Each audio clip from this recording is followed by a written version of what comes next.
লা ইলাহা ইল্লাল্লাহ, লা ইলাহা ইল্লাল্লাহ, লা ইলাহা ইল্লাল্লাহ মুহাম্মাদুর রাসূলুল্লাহ, লা ইলাহা ইল্লাল্লাহ মুহাম্মাদুর রাসূলুল্লাহ।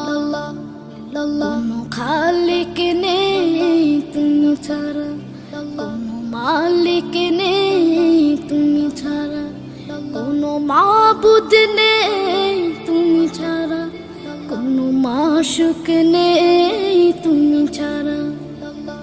এই জীবনে